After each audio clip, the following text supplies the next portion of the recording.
The Brazilian soccer star said Andy Warhol told him that it was a twist on something else the American artist is widely credited with, saying that in the future, everyone will be world famous for 15 minutes. Warhol made the soccer star's portrait in 1977. And Pelé took great pride in turning his sports fame into decades of global affection and renown. Before we continue, you are welcome to Wise BJ2 TV. For most Brazilians, Pelé was a cultural and social phenomenon. He was the country's statesman without an office, a role he played since age 17. He usually took quiet political positions, if any. Born poor in a small city in Brazil's southeast, the South American nation's first millionaire soccer player appeared in ads for gasoline toothpaste, sugarcane liquor, bicycles, soda soccer shoes and Viagra, among other products.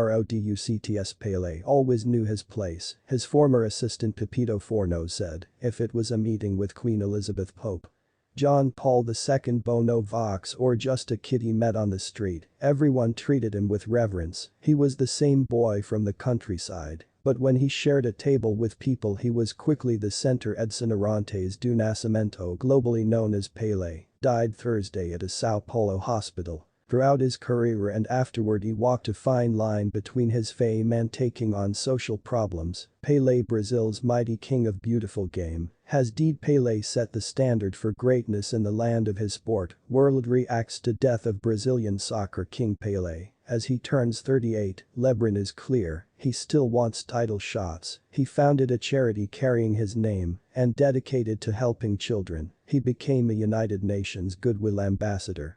He did not publicly dedicate much time to activism for any particular cause. However, Brazil's first modern black national hero, Pelé rarely spoke about racism in a country where the rich and powerful tend to hail from the white minority. Opposing fans taunted Pelé with monkey chants at home and all over the world. He said that he would never play if he had to stop every time he heard those chants, said Angelica Basti, one of Pelé's biographers. He is key for black people's pride in Brazil, but never wanted to be a flag bearer. The country's military dictatorship, 1964 to 1985, tortured and killed its Brazilian opponents. Pelé posed for pictures with government leaders and said they knew what was best. When Pelé scored the goal he counts as the 1000th of his career in 1969, he pleaded with authorities to care for the little children. He did not assign blame for their misfortune. Pelé said in a 2021 documentary that he felt pressure from President Emilio Medici to play in the World Cup in Mexico in 1970 and did so even though he had wanted to quit the national team after a poor Brazilian performance in 1966. Still, the star marveled the world one last time on the sport's biggest stage. Brazil's and Pelé's third World Cup title came when Medici was torturing adversaries, had closed Congress, and had put a gag on the nation's top court. Pelé and every other Brazil player received a Volkswagen from an ally of the dictator. Upon arrival from Mexico, none of the footballers refused the gift,